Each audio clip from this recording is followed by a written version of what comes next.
अस्सलामुअलैकुम प्यारे बच्चों, I hope you will be fine. तो आज का हमारा टॉपिक है 2.8 विच इज़ बाइनोमियल नोमेनक्लेचर। ठीक है, उससे पहले ये कि ये वाला जो हमारा क्वेश्चन है one of the most important long question of this chapter.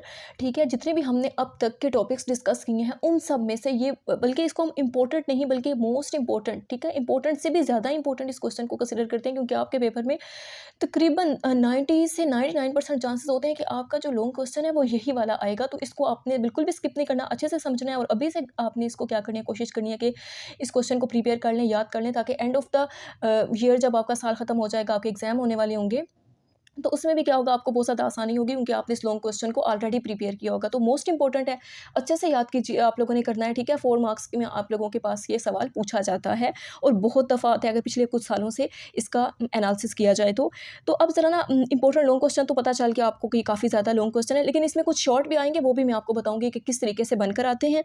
सबसे पहले वही बात कि हम अपने टॉपिक का एक मीनिंग जो होता है वो क्लियर करते हैं। जितना मीनिंग क्लियर होता है, आगे चल के हमें पूरा टॉपिक समझने में उतनी ज़्यादा आसानी होती है। ठीक है, तो वो आपका क्लियर कर देती हूँ। बाइनोमियल नोमेनक्लेचर, बाय, ये जो लफ्ज़ बाय यहाँ पर आया है, इसका मतलब होता है टू। ठीक है, नोमियल का मतलब होता है किसी भी चीज़ को, नोमियल एन से निकले ना, नाम देना।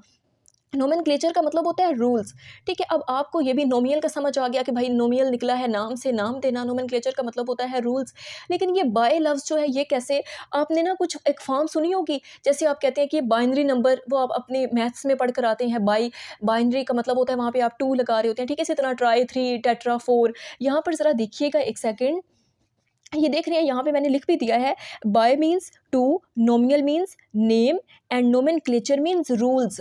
मतलब क्या है वैसे आपको बताने का, कि आप बेसिकली इसमें रूल्स के तहत, एक रूल, जो रूल होता है ना, असूल होता है, एक असूल के तहत आप किसी भी जानदार को 2 नाम देंगे। टू, जैसे bye means 2, try means 3, tetra means 4, पोली आप एक टर्म यूज़ करते हैं। ठीक है, ये ज़्यादातर ना केमिस्ट्री में भी यूज़ हो रही होती है, पोली। तो इसका मतलब होता है मैनी। ठीक है, जैसे मोनो का मतलब होता है 1, वो आप मोनोकोटिलिडन और डाइकोटिलिडन भी आगे चल के बायो में पढ़ेंगे, क्योंकि अभी आप ये टर्म्स शायद पढ़ें। तो इस तरीके से ये आप लोगों के पास होता है। लेकिन आपने जो जो रूल जिसके तहत कोई भी 2 नाम देने होते हैं किसी भी जानदार को, बेसिकली वो साइंटिफिक नेम होते हैं। ठीक है, वो हम अब दे तो रहे होते हैं, लेकिन वो साइंसदानों के पहले के बनाए हुए नाम हैं। ठीक है, उनके रूल्स भी ऑलरेडी मौजूद है और हमने क्या करना होता है, आपने उसको जस्ट इसी तरीके से याद कर लेना होता है। आई होप सो, क्या मीनिंग तो क्लियर हो गया होगा। आगे चलिए ज़रा देखते हैं।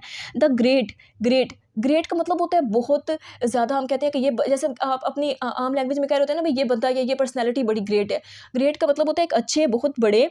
स्वीडिश का मतलब होता है, ठीक है, स्वीडिश जो हमारे पास है ना, ये स्वीडन का रहने वाला था। ठीक है, स्वीडन एक मुल्क है ना, बहुत ज़्यादा ठंडा मुल्क होता है, वहाँ पे आमतौर पर टेम्परेचर भी बहुत ज़्यादा हाई होता है। ठीक है, ऐसे समझ लें जैसे हमारे पास मरी का इलाका होता है ना, गर्मियों में भी वहाँ पे वो गर्मी नहीं होती जो हमें पंजाब के कुछ इलाकों में नज़र आ रही होती है, बल्कि मरी में गर्मियों में भी बहुत अच्छा मौसम होता है।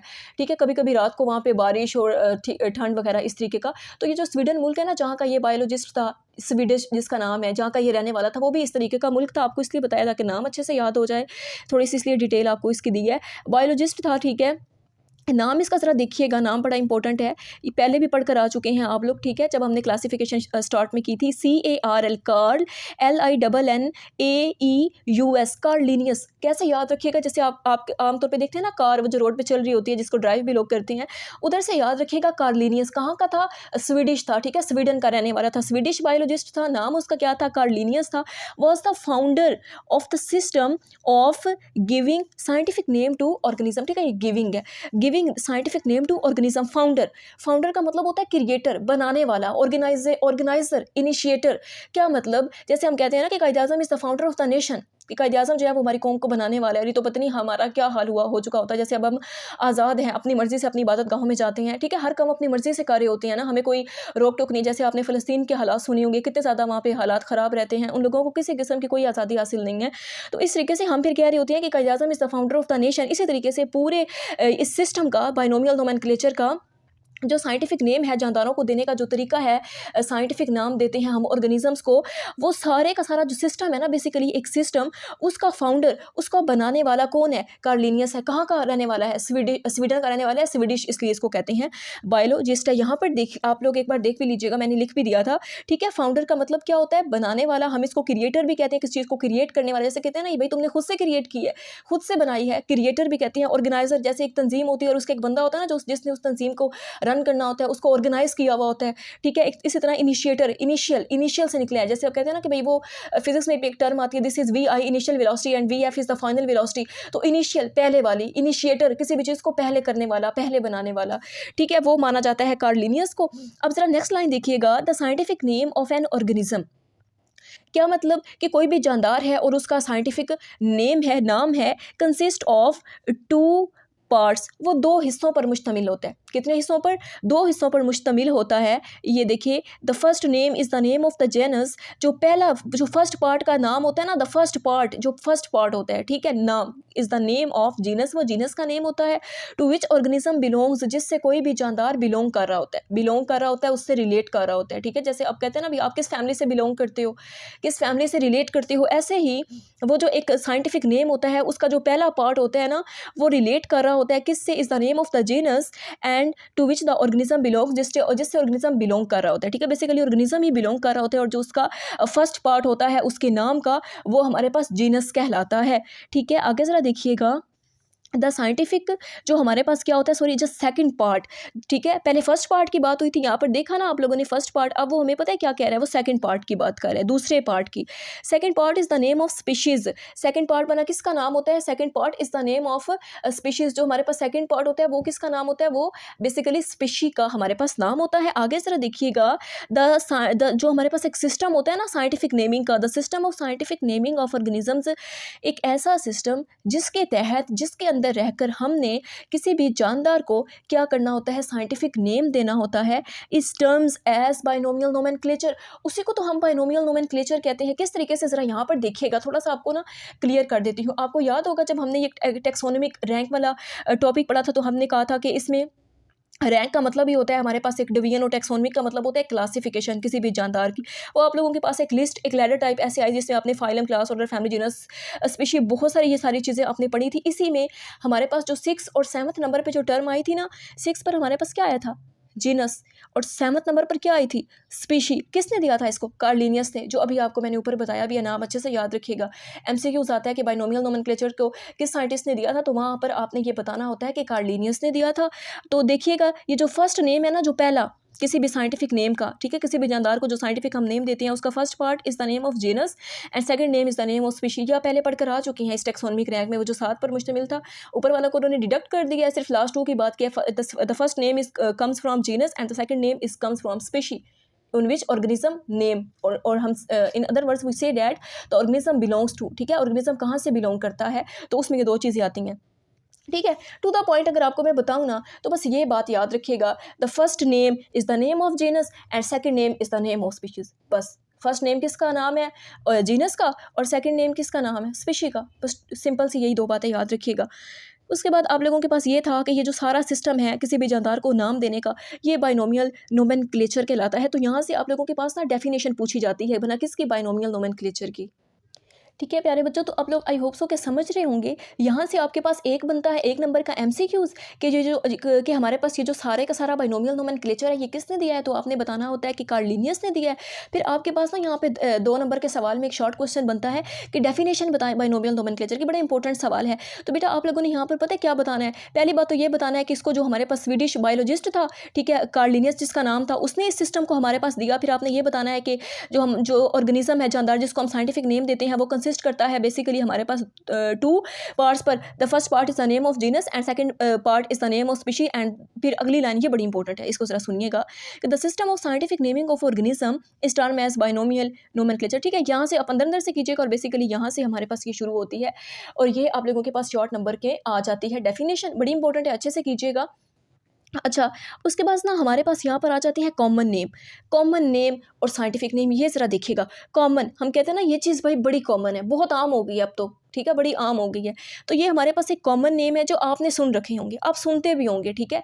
ये वो नाम है जो आप अपनी डेली लाइफ में, अपने घर में इधर उधर से, ठीक है, घर बाहर से आप लोग सुनते ही होंगे। और ये जो आप लोगों के पास साइंटिफिक नेम होते हैं, ये वो नाम होते हैं जो आई होप सो आपने अभी 9th क्लास में आकर सुने होंगे।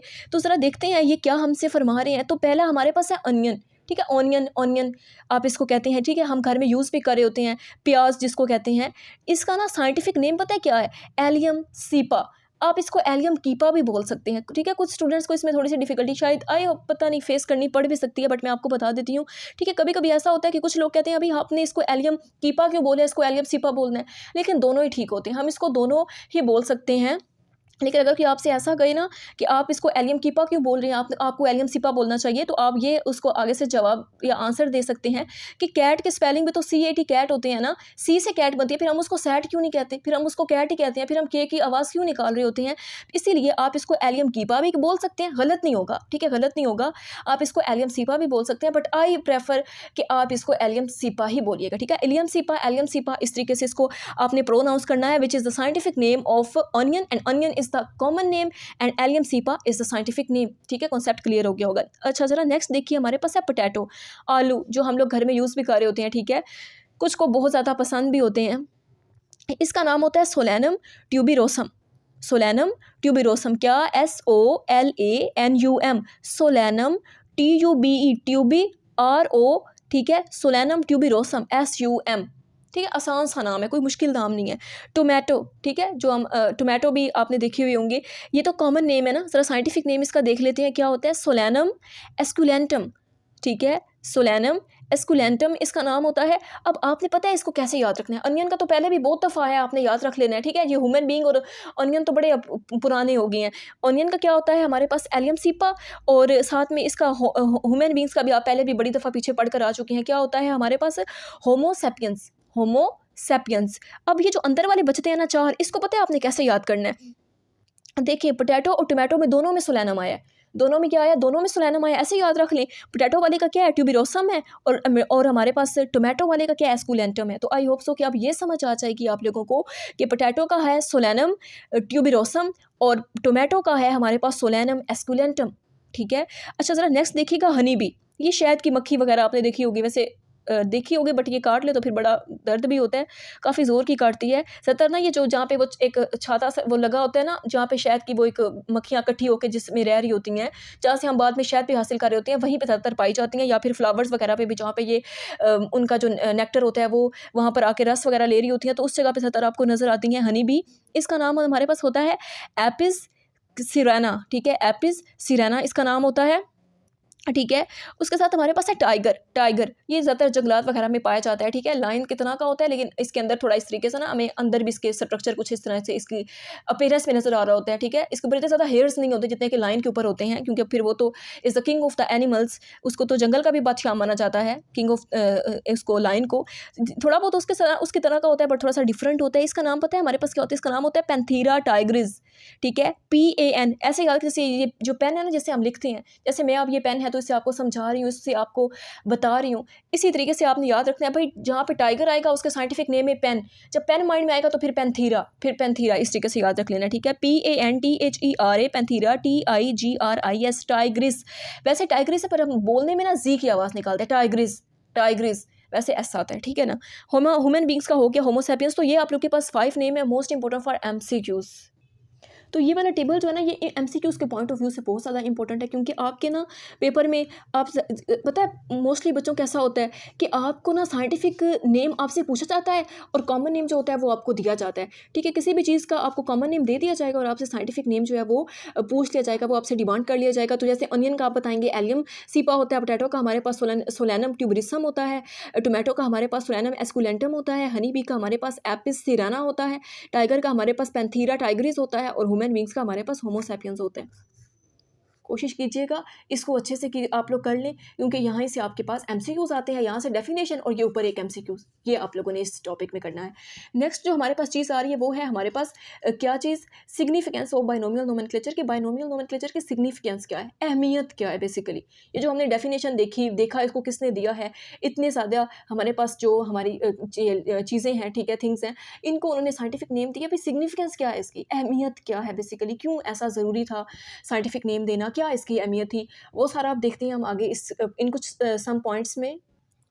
तो यहाँ पर जब हमने ऊपर डेफिनेशन की बात की थी, तो मैंने आपको ये कहा था कि इस टर्म एज बाइनोमियल ये बेसिकली पता है टर्म हमारे पास क्या होती है। टर्म हमारे पास एक किस्म का एक हमारा एक कॉन्सेप्ट होता है, ठीक है, एक कंडीशन होती है, एक एक्सप्रेशन होता है जिसको हम कोई भी नाम दे रहे होते हैं। जैसे इस सारों को हमने ऑर्गेनिज्म को साइंटिफिक नेम देने को हमने कहा हम उसको बाइनोमियल नोमेनक्लेचर कहते हैं। यहाँ पर देखिए मैंने लिखा भी था, टर्म को हमारे पास एक ऐसा टाइम होता है, एक ऐसा कॉन्सेप्ट होता है, एक ऐसी कंडीशन होती है, एक ऐसा एक्सप्रेशन होता है which is called as binomial nomenclature, ठीक है। तो ज़रा यहाँ देखिएगा सिग्निफिकेंस ज़रा बाइनोमियल नोमेनक्लेचर की। आप ज़रा इस पॉइंट को भी डिस्कस कर लेते हैं। इन बाइनोमियल नोमेनक्लेचर में two organism can not have same names. दो जानदारों का, टू ऑर्गेनिजम्स का कभी भी सेम नेम नहीं हो सकता। ये देखें, to organisms can not have same name, दो ऑर्गेनिज्म का कभी भी सेम नेम नहीं हो सकता इन बाइनोमियल नोमेनक्लेचर, ठीक है। हमारी आम लाइफ में तो एक नाम के पता नहीं कितने लोग होते हैं, लेकिन वो हमारी लाइफ है ना, ठीक है। बाइनोमियल नोमेनक्लेचर में ऐसा कुछ नहीं होता। दो कोई भी जानदार हैं, दो ऑर्गेनिज्म हैं, उनका सेम नाम नहीं हो सकता, ठीक है। अब कैसे कि मैं अगर आपको पोटैटो की एग्जांपल दूं तो मेरे पास 3-4 पोटैटो बने हैं, तो मैं कहूँगी भाई ये एक इस पोटैटो का, इसको हम पोटैटो कहेंगे, इसी पोटैटो को हम कोई और कह देंगे, या इस तरीके से नहीं होता हमारे पास, ठीक है। हमारे पास जो पोटैटो है बस हम उसको पोटैटो ही कहेंगे, टोमेटो है तो हम उसको टोमेटो ही कहेंगे। उनके अंदर हम मज़ीद आगे नहीं जाएंगे, या हम ये नहीं कह सकते कि to organisms can not have same name. तो यहाँ पे मकसद बताने का यही है कि जो दो जानदार हैं या दो ऑर्गेनिज्म हैं, उनका कभी भी एक जैसा नाम नहीं हो सकता। जैसे पोटैटो और tomato are not the same things and don't have same name. Potato is a different thing, different in taste, and tomato is a different thing और हैव अ डिफरेंट टेस्ट, ठीक है। तो फिर वही बात हुई कि कोई भी दो ऑर्गेनिजम्स जो हैं वो सेम नाम नहीं रख सकते, सेम होते भी नहीं हैं, ठीक है, सेम होते भी नहीं है बट सेम नाम भी नहीं रख सकते in binomial nomenclature in our book in biology. The words of scientific name, कि जो साइंटिफिक नेम है ना, ये जो वर्ड है एक साइंटिफिक नेम किसी भी जानदार को देने का, are taken from Latin language. ये बड़ा इंपॉर्टेंट एमसीक्यूज है। आपसे पेपर वाला पता है क्या पूछता है, वो कहता है कि जब हम इसकी बाइनोमियल नोमेनक्लेचर की बात करते हैं और उसमें जब हमने बेसिकली जानदारों को साइंटिफिक नेम देना होता है तो वो किस ज़बान से लिया गया है, वो आपने बताना होता है वहाँ पर कि वो हमारे पास एमसीक्यूज आते हैं ये वाला कि वो हमारे पास लैटिन लैंग्वेज से लिया गया। लैटिन लैंग्वेज, जी हाँ, लातीनी ज़बान, ठीक है। कैसे कि आप ज़रा यहाँ देखिएगा, स्पोकन बाय नो कंट्री। ज़रूरी नहीं है कि स्पोकन बाय नो कंट्री का मतलब है कि ये उस वक्त ये नहीं था कि भाई किसी हर मुल्क में बोली जाती थी या इसको कोई प्रेफरेंस देना मकसद था। स्पोकन बाय नो कंट्री ये किसी मुल्क में नहीं बोली जाती थी, so that no country is favoured, और ना ही किसी एक कंट्री को फेवर देना था और किसी एक कंट्री के नाम को इस्तेमाल करके उन्होंने कहा भाई लैटिन लैंग्वेज में ही इनका नाम रख देना, ऐसा कोई मकसद नहीं था। बस साइंटिफिक नेम जो थे, ठीक है, उन्होंने कहा कि हम इसको लैटिन लैंग्वेज से लेते हैं और इनको साइंटिफिक नेम दे देते हैं। तो आप क्या कर लें, कंसिडर करें कि ये क्या है, आपका स्कूल है, ठीक है, ये आपका इंटर स्टोर है। यहाँ से आप क्या हुए, स्कूल के अंदर इंटर हुए, इंटर होने के बाद आप चले गए, या आप सपोज करिए आपका क्या है क्लासरूम है और आप यहाँ पर जाकर क्या करते हैं, बैठ जाते हैं, ठीक है। अब क्या है कि आप जब क्लास में जाते हैं तो वहाँ पर आपको डिफरेंट आपकी क्लास में स्टूडेंट्स होते हैं जिसमें चाइनीज़ भी होते हैं, ठीक है, उसके साथ साथ जिसमें आप लोगों के पास रशिया से भी कुछ स्टूडेंट्स होते हैं, ठीक है, कुछ रशिया के होते हैं, कुछ चाइना के होते हैं, कुछ आप लोगों के पास पाकिस्तान के होते हैं, कुछ इंडिया के होते हैं, ठीक है। तकरीबन कंसिडर करें कि आप लोग वहाँ पर एक क्लासरूम में 4 डिफरेंट कंट्रीज़ के स्टूडेंट्स बैठे हुए हैं, ठीक है। ऐसे करें कि ये आपका रूम है और इस रूम में आप लोग बैठे हुए हैं। अब क्या है कि चाइना वाला तो अपनी चाइनीज़ ज़बान ज़्यादातर समझता होगा, ठीक है, रशिया वाला जो उनकी अपनी जो रूस की ज़बान है वो समझता होगा, इंडिया वाले की अपनी हिंदी है वो समझता होगा, आपकी अपनी जो नेशनल लैंग्वेज है वो उर्दू है, आप वो समझते होंगे, ठीक है। क्योंकि हर कंट्री की अपनी जो नेशनल लैंग्वेज है वो डिफरेंट होती है, वो आप लोगों को पता होगी। आपके टीचर आते हैं, अब आप पाकिस्तान में बैठे हैं या वहाँ के स्कूल के किसी कमरे में बैठे हुए हैं, तो वो क्या करें, अगर वो आपसे जस्ट उर्दू में बात करना शुरू कर दे तो चाइना वाले, रशिया वाले को क्या पता भाई उर्दू क्या है, ठीक है। या चाइना का कोई टीचर आए और वो चाइनीज़ लैंग्वेज में बात करना शुरू कर दे तो आपको तो नहीं पता वो क्या कह रहा है, आपको तो ये बात समझ नहीं आ रही होगी कि आप तो चाइनीज़ लैंग्वेज नहीं समझते होगे। मैं यहाँ पे आपको एक क्लास बताऊंगी वैसे हम चाइनीज़ में इसको किस तरीके से बोल रहे होते हैं, तो आप लोगों को बिल्कुल भी इसकी समझ नहीं आ रही होगी। लेकिन अगर वो टीचर, आपके कोई भी टीचर है, वो अगर ये कहे कि भाई हम जर्नल वे में बात करेंगे, हम आज से अपने सारे लेक्चर इंग्लिश में करेंगे। आप पता है इंग्लिश आपके पास क्या इंटरनेशनल लैंग्वेज है, ठीक है। चाइना के लोग भी कुछ ना कुछ इंग्लिश समझते होंगे, इंडिया के भी लोग कुछ ना कुछ इंग्लिश समझते होंगे, और पाकिस्तान के भी समझते होंगे, ठीक है, रशिया के भी कुछ ना कुछ इंग्लिश जो है वो समझते होंगे, क्योंकि इंग्लिश जो है वो इंटरनेशनल लैंग्वेज है, नेशनल लैंग्वेज नहीं है। नेशनल हमारी उर्दू लैंग्वेज है। तो इस तरीके से क्या होगा इंग्लिश में जब बात करेंगे तो कुछ ना कुछ उनको समझ आ जाएगी, ठीक है। जैसे इंग्लिश में कुछ वर्ड समझ आ जाएंगे तो उनको क्या होगा, पता चल जाएगा भाई ये बंदे का मकसद ये है बात करने का, या ये समझाना चाह रहा है, ये कहना चाह रहा है हमसे। तो इसी तरीके से जब इतनी ज़्यादा ज़बानों ने मसला क्रिएट कर दिया तो किसी भी चीज़ को समझना इतना आसान नहीं होता। तो फिर पता है क्या हुआ, साइंटिस्ट ने हमारे पास एक एक लैंग्वेज जिसको हम लैटिन लैंग्वेज कहते हैं उसको कहा कि भाई अब जो साइंटिफिक नेम है वो इस ज़बान में ही लिए जाएंगे। ऐसा नहीं था कि वो किसी मुल्क में बोली जाती थी और किसी कंट्री को भी फेवर देना मकसद नहीं था। जैसे मैंने कहा ना कि अगर आपका कोई टीचर है वो इंग्लिश में बात करेगा तो हर स्टूडेंट समझ लेगा।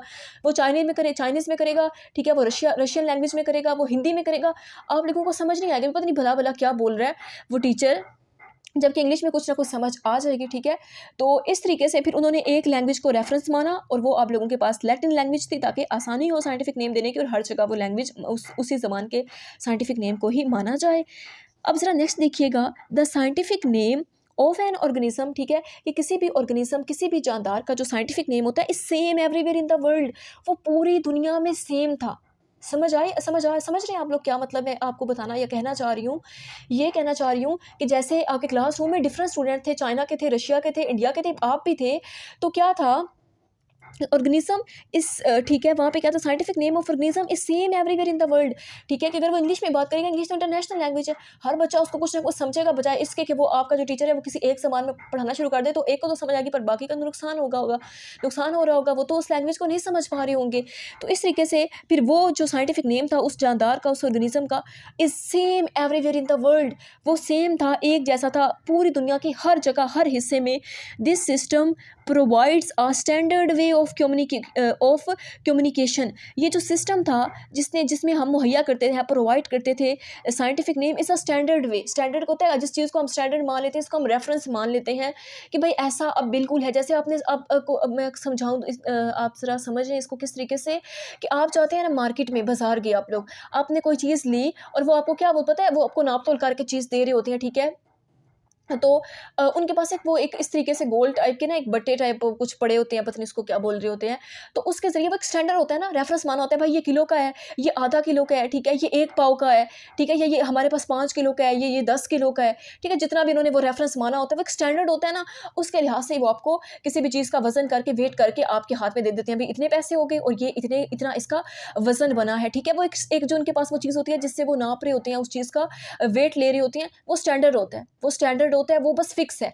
इसी तरीके से साइंटिफिक नेम भी आपको एक स्टैंडर्ड वे देता है, ठीक है। मतलब उसमें कोई तब्दीली नहीं होगी, जो साइंटिफिक नेम है उसमें कोई रद्दो-बदल किसी किस्म की तब्दीली नहीं होगी। हम आप अपनी पसंद के नहीं कर सकते, वो अब स्टैंडर्ड मान लिए गई हैं ऑफ कम्युनिकेशन हमारे पास एक ऐसा स्किल होता है, ठीक है। जैसे हम किसी भी बंदे से बात करते हैं तो हम कम्युनिकेट करते हैं ना। अब आप यहाँ बैठ के दूसरे मुल्क के लोगों से कम्युनिकेट कर रहे होते हैं, बातचीत कर रहे होते हैं, ठीक है। आप घर से दूर बैठ के अपने घर के लोगों से बात कर रहे होते हैं। तो इसी तरीके से ये फिर कम्युनिकेशन का मतलब यही हुआ ना कि किसी भी दुनिया के हिस्से में इनको स्टैंडर्ड मान लिया गया, ठीक है। साइंटिफिक नेम को स्टैंडर्ड मान लिया गया। Whether the language of a particular biologist is Chinese whatever, whether का मतलब होता है वट एवर, जो कोई भी लैंग्वेज है, ज़बान है पर्सन की, उस शख्स की, बायोलॉजिस्ट की, ठीक है, उस पार्टिकुलर बायोलॉजिस्ट की। असल में जब साइंसदान काम करते थे ना किसी भी जानदार पर, तो एक, अब ज़रूरत तो नहीं है अभी हर एक ही मुल्क के भाई सारे साइंसदान मिलकर काम करने पे लगे हुए, ऐसा नहीं होता था। डिफरेंट कंट्रीज़ के होते थे, कोई चाइना का होता था, कोई उसका होता था, हमारे पास सऊदी अरब का होता था, ठीक है, कोई इंग्लिश होता था, कोई स्पेनिश होता था, स्पेन वगैरह का होता था। तो वो डिफरेंट होते थे, तो फिर कोई अपनी ज़बान में कुछ कहता था, कोई अपनी ज़बान में कुछ कहता था, कुछ कहता था, तो मुश्किल हो जाता था समझना। फिर ये जो कार्लिनियस था, एक स्वेडिश बायोलॉजिस्ट था, फिर इसके माइंड में आया भी क्यों ना हम एक ही जानदारों को साइंटिफिक नेम दे दें जो हर जगह स्टैंडर्ड माने जाएँ, उसको बातचीत करने में, इंसानों को आपस में कम्युनिकेट करने में भी आसानी हो, ठीक है। और वो जो पार्टिकुलर एरिया है या कोई जगह है, कोई खास बायोलॉजिस्ट है, चाइना का है, वट जहाँ का भी है, उनकी लैंग्वेज में इतना खास उनको मसला ना क्रिएट हो। जैसे आप समझें कि अगर आपके क्लास में, ठीक है, एक बलूचिस्तान का बच्चा है, एक पठान है, एक KPK का है, एक पंजाब का है जो पंजाबी बोलता है, एक सिंध के, अगर चारों अपनी अपनी ज़बान के हैं, एक फ़ारसी बोलता है, आपको तो अपनी ज़बान के बच्चे की सही समझ आएगी ना। हाँ, पठान के आपके साथ बैठा हुआ है, या अगर पठान है, वैसे पठान जो होते हैं ना, जो KPK या जो पश्तो वगैरह होते हैं, बोल रहे होते हैं, वो हमारी ज़बान हमारी जो आम नेशनल लैंग्वेज होती है, जो हमारी पंजाब में रहते हैं तो पंजाबी होती है, वो समझ रहे होते हैं। बट हमें उनकी जो पश्तो होती है वो थोड़ी मुश्किल से समझ आ रही होती है, हमें नहीं पता होता हमारे साथ बैठ के वो क्या कर रहे हैं, ठीक है, वो क्या बोल रहे हैं, हमारी इतनी बुराई कर रहे हैं, ठीक है, जस्ट आपको वैसे ही कहा है। तो इस तरीके से हमें नहीं उनकी ज़बान समझ नहीं आती। इस तरीके से जब ये सारे बायोलॉजिस्ट इकट्ठे बैठते थे ना, इकट्ठे बैठ के किसी भी चीज़ को काम कर रहे थे, तो उनको बड़ी मुश्किल होती थी। एक पता नहीं क्या कह रहा है, दूसरा क्या कह रहा है, तीसरा क्या कह रहा है, किस चीज़ का ज़िक्र कर रहा है, कौन सा नाम यूज़ कर रहा है। फिर उन्होंने ये एक साइंटिफिक नेम, एक ऐसा नाम तजवीज़ किया हर जानदार का जो हर जगह सेम माना जाए और उनको आसानी हो जाए। इस तरीके से ये मकसद था। इसी तरीके से अगर हम देखें ना, अगर मैं आपको यहाँ ऑनियन की एग्जांपल दूँ प्याज की, तो पता है चाइनीज़ वाले प्याज को क्या कहते हैं, वो यंगज़ुन कहते हैं, ठीक है। अरेबिया ये जो सऊदी अरब वाले होते हैं वो बसल कह रहे होते हैं, ठीक है। जो स्पेनिश, ये जो स्पान वाले होते हैं वो पता है वो हमारे पास सबोया कह रहे होते हैं, इंग्लिश में हम ऑनियन कह रहे होते हैं। हम अपनी नेशनल लैंग्वेज में, हम उर्दू ज़बान में इसको प्याज कह रहे होते हैं, ठीक है, प्याज कह रहे होते हैं। पंजाबी में इसको गंडा कह रहे होते हैं। तो इस तरह देखें, एक एक हमारे मुल्क में उर्दू में हम इसको प्याज कहते हैं, तो आगे जाके हम इसको बसल और पत्नी वसल और पत्नी इस तरीके से गंडा, बहुत सारे नाम हम यूज़ कर रहे होते हैं ना अपनी ज़बान में। फिर अगर हम सारे मुल्कों के नाम मिलाने बैठ जाएँ, जैसे चाइनीज़ में यंगज़ुन इसको कहते हैं, स्पेनिश में हम इसको सबोया कहते हैं, तो फिर कितनी ज़्यादा कॉम्प्लिकेशंस हो जाएंगी। एक मुल्क के अंदर डिफरेंट कंट्रीज़ के अंदर डिफरेंट इलाकों के अंदर, ठीक है, छोटे बड़े शहरों के अंदर हर चीज़ के डिफरेंट डिफरेंट लोगों ने नाम रखे होते हैं, लैंग्वेजेस वेरी करती हैं। देखा आपने सुना होगा ना, 20-30 किलोमीटर के बाद लैंग्वेज चेंज हो जाती है, ठीक है। इस तरीके से फिर लैंग्वेज वेरी करती है और फिर मुल्क से मुल्क तो जाएँ तो और ज़्यादा कॉम्प्लिकेशन होती हैं। तो फिर साइंटिफिक नेम देने का जस्ट ये मकसद था, मुश्किलात को दूर किया जाए बायोलॉजिस्ट के, ख़ास तौर पर हमारे नहीं, बायोलॉजिस्ट के, ठीक है। तो अब ज़रा यहाँ देखिएगा कि वेरियस रीजन्स, वेरियस का मतलब होता है डिफरेंट, मुख्तलिफ। रीजन होता है कोई भी इलाका, have different names for the same organism. वही बात जिसको मैंने आपको पहले बताया था, अब आगे आपके लिए टॉपिक जो है ना वो बहुत ज़्यादा ईजी हो जाएगा करना। फॉर द सेम ऑर्गेनिज्म, किसी भी सेम ऑर्गेनिज्म एक जैसे, ठीक है, सेम जानदारों के लिए डिफरेंट नेम्स होते थे, मुख्तलिफ नाम होते थे। वेरियस रीजन्स, मुख्तलिफ, जैसे जैसे हमारे पास एरिया वेरी करता था, इलाका चेंज होता था, वहाँ पे नाम भी चेंज हो जाता था ऑर्गेनिज्म का, ठीक है। The common name of onion in Urdu is प्याज, कि अगर हम कॉमन नेम की बात करें, ऑनियन जो हमारे पास है उसका उर्दू में हम प्याज कहते हैं। But in different regions of Pakistan, लेकिन पाकिस्तान के जो हमारे पास मुख्तलिफ रीजन्स हैं, इलाके हैं, इट इज़ नोन एज, हाँ वहीं पर हम उसको गंडा कहते हैं, गंडा पंजाबी में वैसे कहते हैं। बसल हम ना इसको ज़्यादातर अरबी में कह रहे होते हैं, और वसल हम इसको सराइकी में कहते हैं, ठीक है। सराइकी इतनी नहीं बोली जाती, बट हैं अभी भी कुछ लोग बोलते हैं इसको। In other countries it is other set of names, और दूसरे कई ममालिक में इसके और बहुत सारे नाम होंगे। जैसे चाइनीज़ में हम इसको यंगज़ुंग कहते हैं, ठीक है, इसी को प्याज को ना, अनियन को हम उसमें चाइनीज़ में यंगज़ुंग कहते हैं। इसी तरह स्पेनिश में हम इसको सबोया कहते हैं। तो फिर आगे कंट्रीज़ में भी आगे हर मुल्क में अपना अपना नाम रखा हुआ है इसका। और इस तरीके से हर पंजाब में ही अगर हम इसकी बात करें पाकिस्तान में, तो उसके डिफरेंट सूबों में इसके डिफरेंट डिफरेंट नेम्स हैं। तो फिर साइंसदानों को ना, बायोलॉजिस्ट को बहुत ज़्यादा मुश्किल होती, तो फिर उन्होंने इसका एक ही साइंटिफिक नेम रख दिया, विच इज़ एलियम कीपा या एलियम सीपा, ठीक है ना। इन सम केसेस कुछ ऐसे भी केसेस होते हैं, सिवरल डिफरेंट ऑर्गेनिजम्स, ठीक है, सिवरल कई डिफरेंट मुख्तलिफ ऑर्गेनिज्म जानदार आर कॉल्ड वो कहलाते हैं by the same common name, called कहलाते हैं by the same common name. भाई देखें, डिफरेंट ऑर्गेनिजम्स हैं, जानदार मुख्तलिफ हैं, लेकिन कॉल्ड कहलाते हैं सेम कॉमन नेम। सोचने वाली बात है भाई, कैसे डिफरेंट ऑर्गेनिजम्स हैं, जानदार डिफरेंट हैं, लेकिन सेम नाम कैसे रख सकते हैं। मैंने आपको स्टार्ट में ये बात बताई थी ना कि कोई भी जो हमारे पास जानदार होंगे ना, सेम होंगे, तो उनके नेम्स जो होंगे वो हमारे पास क्या होगा, वो हमारे पास डिफरेंट होते हैं, ठीक है। जैसे मैंने कहा था कि पोटैटो और टमाटो की अगर बात करें, तो पोटैटो का नाम अलग हुआ, टमाटो का अलग हुआ, टेस्ट भी अलग हुए। वहाँ पे भाई यहाँ पे बात है कि ऑर्गेनिज्म से डिफरेंट है, जानदार ही आपस में नहीं मिलते भाई, नाम उनके मिलते हैं, जानदार नहीं मिलते, नाम उनके मिलते हैं। देखिएगा ज़रा कैसे, blue bell is use for dozen of plants. Blue bell ना एक पौधा है, एक किस्म का प्लांट है। तो ना पता है क्या है कि इसको वो यूज़ कर रहा होता था for dozen of plants, dozen ना 12, दर्जनों प्लांट के लिए ब्लू बेल का ही नाम भाई क्यों यूज़ किया जा रहा है। आगे चल के देखिएगा किस तरीके से डजन हो, जैसे आप जाते हैं ना, कुछ चीज़ें हमें दर्जन की फार्म मिलती है, जैसे अंडे दर्जन की फार्म में मिलती हैं, ठीक है, माल्टे दर्जन की फार्म में मिलते हैं, आपको बनाना दर्जन की फार्म में मिलते हैं, कुछ चीज़ें दर्जन की फार्म में मिलती हैं ना, जिसको हम डजन कहते हैं। और कुछ जो है हमारे पास वो वैसे आपको तोल के 1 kilo, 2 kilo, 4 kilo, 5 kilo, 10 kilo की फार्म में मिल रही होती हैं। तो ब्लू बेल के लिए उन्होंने, ब्लू बेल एक पौधा, एक प्लांट है, उन्होंने डजन ऑफ प्लांट्स, दर्जनों की तादाद में पौधों को ब्लू बेल कहना शुरू कर दिया, विद बेल शेप्ड फ्लावर्स, कि उनके जो फ्लावर्स थे, जो उनके फूल थे ना, वो बेल शेप के थे, ठीक है। जैसे बेल की शेप होती है ना, किस तरीके से, यहाँ देखिएगा, ये देखिए, ये आप लोग के पास क्या है, एक बेल है, कि आप लोगों ने देखा होगा आमतौर पर घरों में तो यूज़ होती है, लेकिन आप लोगों ने अगर कभी इत्तफ़ाक़न आपका हुआ हो कुछ ऐसा एक्सपीरियंस कि आपने कोई इंडियन मूवी या इंडियन ड्रामा देखा हो, तो आपने देखा होगा कि उनके वो जो उन्होंने अपने वो बनाए होते हैं, आई डोंट से, मैं वो नाम नहीं लेना चाहती, उनकी जो अपनी जो इबादत की जगह होती है, ठीक है, उन जगहों पर वो उन्होंने ना ऐसी घंटी लगाई होती है जहाँ पे वो गुज़रते हैं, अंदर जाते हैं, बजाते हैं, वहाँ पर भी आपने देखी होगी ये एक बेल सी लगी होती है, ठीक है। इस तरीके से हमारे यहाँ आमतौर भी, अब तो मुझे नहीं पता बट यूज़ होती थी पहले। तो जितने भी ना इस बेल की तरह के जो शेप होते थे ना, घंटी की तरह के जिनकी शक्ल बनी होती थी, पौधों की, फ्लावर्स होते थे जिस पौधे के, उन सबको ही भाई बेल शेप कह दिया। यहाँ पे देखिएगा ज़रा किस तरह से, ये देखिए एक मटर का पौधा है, ठीक है, पी प्लांट है, तो इसका जो फ्लावर था ना ये भी थोड़ा इस तरीके से ना बेल शेप होता था। तो फिर इस तरह का हर वो पौधा, ये देखिए ये एक फ्लावर था, इसकी शेप कुछ इस तरीके की बेल शेप होती थी। तो फिर हर वो पौधा हर वो प्लांट जिसके फ्लावर्स बेल शेप होते थे, you see this and compare this, this is bell and this is a bell shape plant, ठीक है। तो इस तरीके से ये बेल और ये बेल शेप फ्लावर, तो फिर हर वो पौधा जिसके फ्लावर बेल शेप की तरह होते थे भाई, उन्होंने हर पौधे को बेल शेप कहना शुरू कर दिया, ठीक है, बेल शेप के, ठीक है। तो उनको वो क्या कहते थे, blue bell is use for dozen of plants with bell shaped flowers. सिर्फ बेल शेप की तरह के फ्लावर्स होने की वजह से डजन ऑफ प्लांट्स को ब्लू बेल कहना शुरू कर दिया। सिमिलरली, बिल्कुल इसी तरह, black bird is use for crow काला काले रंग का होता है ना कौवा, ये आमतौर पर घरों वगैरह में भी इधर उधर उड़े होते हैं कौवे, ठीक है, जैसे काला कौवा, ठीक है। तो हमारे पास ना ये जो ब्लैक बर्ड होता है इसको कौवे के लिए इस्तेमाल किया जाता था कि black bird is used for crow as well as for raven. भाई उन्होंने रेविन के लिए भी यूज़ करना शुरू कर दिया। रेविन है कौवा ही, बट ये पहाड़ी कौवा होता है, ये आमतौर पर आपको अपने मैदानी इलाकों में नहीं पाया जाए नज़र आता होगा, ये ज़्यादातर ना पहाड़ी इलाकों में पाया जाता है। वो एरियाज़ जिसमें, जैसे वो हमारे पास नॉर्थन एरियाज़ है ना, हमारे शुमाली इलाका जहाँ जिसमें पहाड़ बहुत ज़्यादा होते हैं, वहाँ पर पाया जाता है। यहाँ पर मैं आपको ये भी दिखा देती हूँ कि किस तरह से, तो ना आपको खुद अच्छे से समझ आ जाएगी। ये देखें, ये क्रो है, ठीक है, ये क्या है, ये क्रो है। ये इसको ना ब्लैक बर्ड भी कहते थे, ब्लैक बर्ड भी इसका यूज़ करते थे, क्रो भी, ये आमतौर पर आपने देखा भी होगा, ब्लैक कलर का होता है, ठीक है, क्रो। और ये होता है रेविन, ये होता है पहाड़ी कौवा। सो आपको नजर आया दोनों में कितना डिफरेंट है। This is a crow and this is a raven, both are, people call them, they are the both are black bird, ठीक है। जो लोग थे वो दोनों को ही ब्लैक बर्ड कहते थे। भाई ये रेविन है, ये पहाड़ी कौवा है, ये आम कौवा है, दोनों के अपीयरेंस देख रहे हैं, दोनों के फीदर्स में कितना फ़र्क है, इसके यहाँ से कितनी कॉम्प्लिकेशंस है, और इसका वो जो है, इसका जो फीदर है वो सिंपल सा बना हुआ है। तो ये दोनों में फ़र्क था, लेकिन लोग कहते थे, ठीक है, उनको नहीं पता चलता था।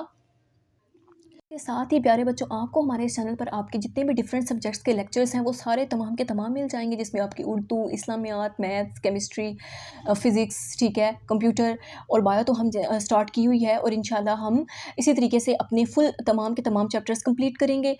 और मैं आपको इसी तरीके से जितने हमारे टॉपिक होंगे हम ऐसे ही डिस्कस करेंगे। और मेरी कोशिश होती है कि मैं आपको हर हवाले से समझाने की कोशिश करती हूँ, जहाँ पे आपको ज़रूरत पड़ती है डायग्राम दिखाने की, वो भी साथ से दिखाती हूँ कि हर लिहाज से आपका कॉन्सेप्ट क्लियर हो। जब आपका क्लास टेस्ट है, आपका एग्ज़ाम है, आप जहाँ कहीं भी बैठ के पेपर कर रहे हैं, टेस्ट कर रहे हैं, तो अगर आपको मीनिंग भूल जाए, आपको कोई लफ्ज़ भूल जाए, तो शायद आपके माइंड में डायग्राम आ जाए, शायद आपके माइंड में आ जाए कि भाई वहाँ पर मैम ने इस तरीके से बताया था, या हमने ये बात ऐसे सुनी थी तो ऐसे था, ठीक है। मेरी ये कोशिश होती है, मैं आपको जहाँ पर आपका शॉर्ट क्वेश्चन आता है, लॉन्ग आता है, MCQs आता है, ये यहाँ पर शॉर्ट अलग से लिख कर बताती हूँ। और हर हवाले से ये देखिए, मैंने मतलब इस तरीके से डायग्राम से आपको सारा का सारा क्लियर करने की कोशिश करती हूँ। तो आप वीडियो को लाइक, चैनल को सब्सक्राइब और कमेंट ज़रूर कर दिया करें। इससे क्या होता है कि आप तो जस्ट एक क्लिक करते हैं और अगले बंदे को खुशी मिलती है कि जब इतनी ज़्यादा मेहनत करते हैं हम, इनपुट मैं कोशिश करती हूँ आपको अच्छा दूँ, तो आप आउटपुट भी अच्छा दिया करें। बाकी होप फॉर द बेस्ट। चलिए नेक्स्ट पॉइंट हम करते हैं अपना, कि common names have no scientific basis. कि जो कॉमन नेम होते हैं ना, कॉमन नेम, वही कॉमन नेम, जैसे हमारे पास कॉमन नेम ऑनियन का, हमारे पास क्या ऑनियन है, ठीक है, इसी तरीके से हमारे पास टोमेटो, पोटैटो, ये कॉमन नेम है ना, साइंटिफिक नेम भी हम पीछे पढ़कर आ चुके हैं। तो इनकी ना कोई साइंटिफिक बेसिस नहीं होती, साइंस में ये कोई बुनियाद नहीं रखते। फॉर एग्जांपल, चलिए मैं आपको एग्जांपल से भी बता देती हूँ। A fish is a vertebrate animal with a backbone.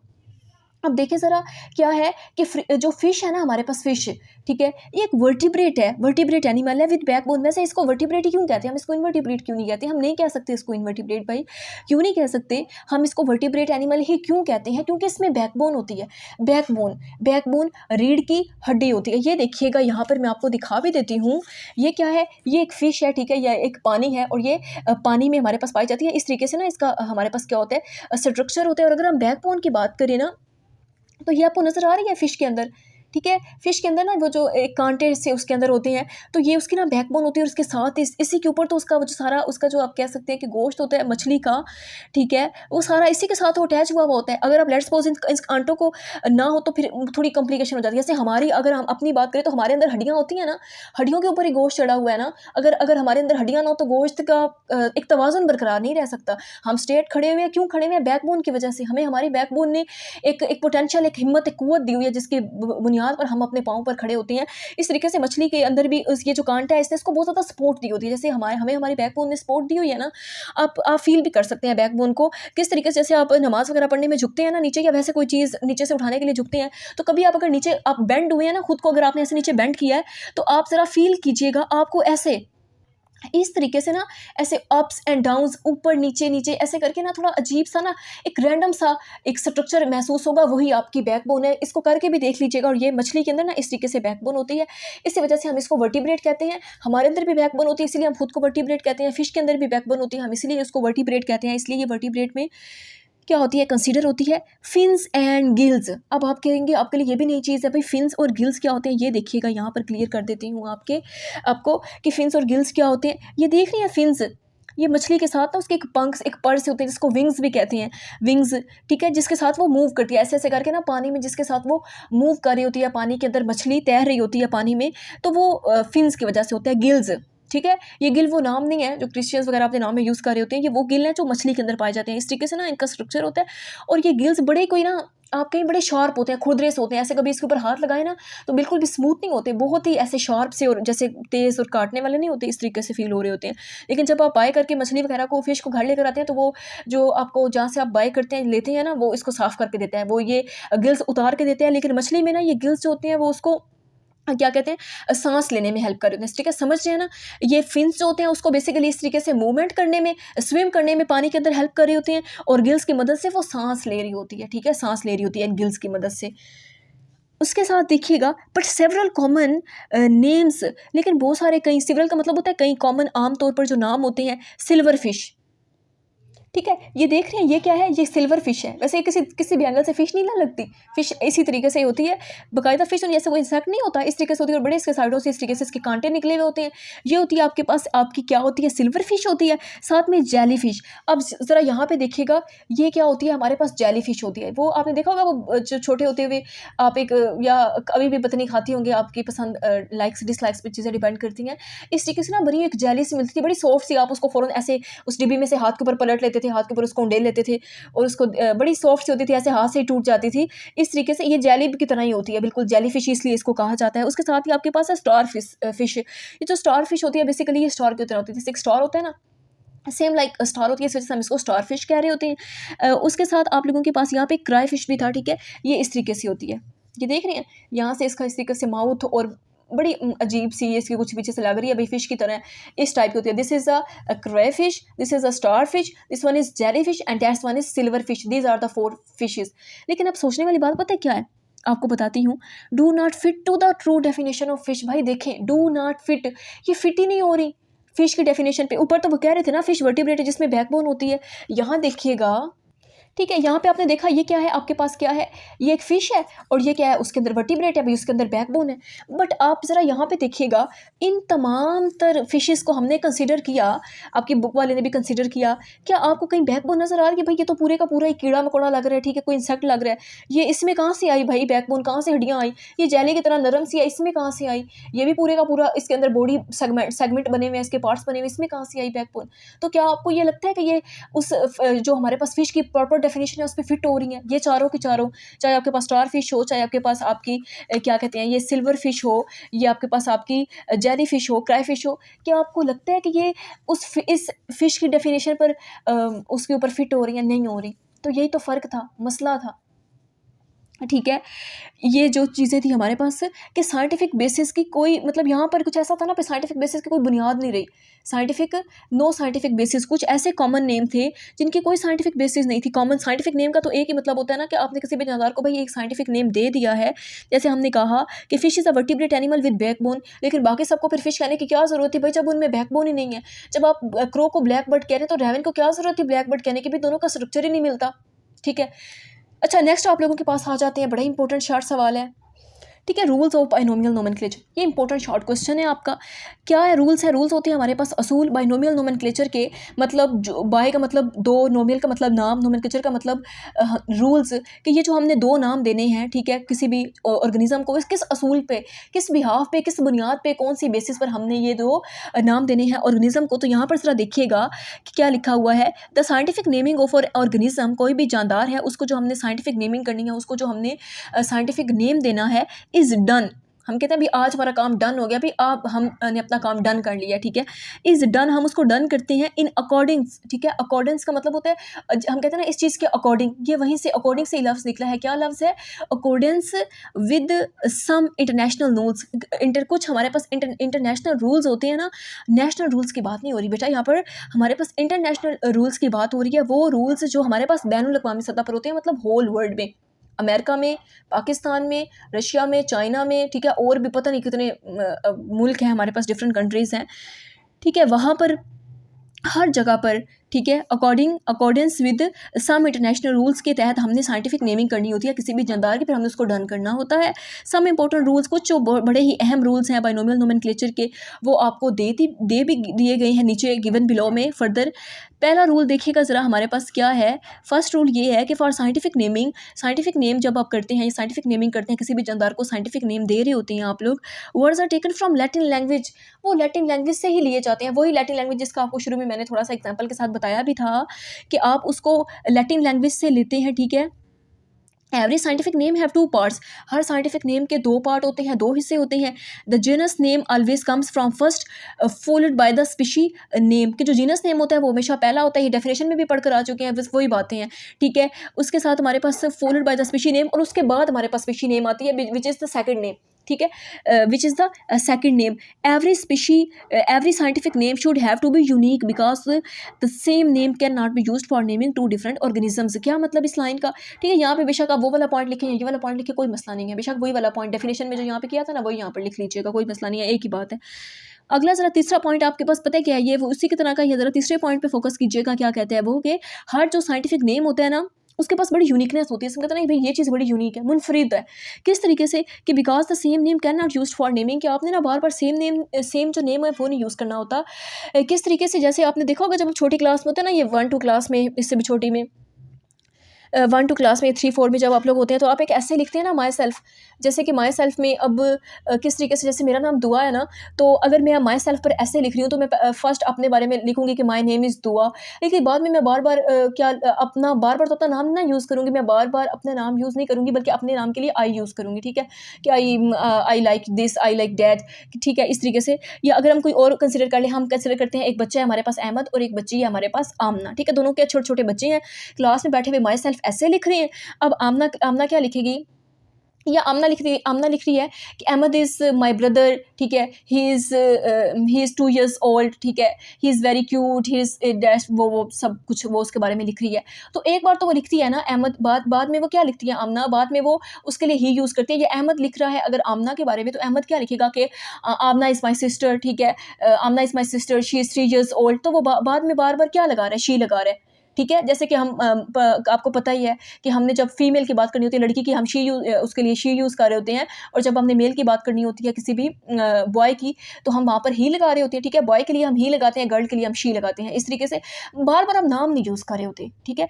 यही बात है कि जब हम साइंटिफिक नेमिंग दे रहे होते हैं, जब हम किसी जानदार को साइंटिफिक नाम उसका लिख रहे होते हैं, तो पहली बार जैसे कि हमारा है ना होमो सैपियंस, ह्यूमन बींग्स का, तो पहली बार पर तो मैं लिख दूंगी होमो सैपियंस, लेकिन बार बार मैं अब हर लाइन में होमो सैपियंस नहीं लिखूंगी। मैं पता है कैसे लिखूंगी, यहाँ देखिएगा।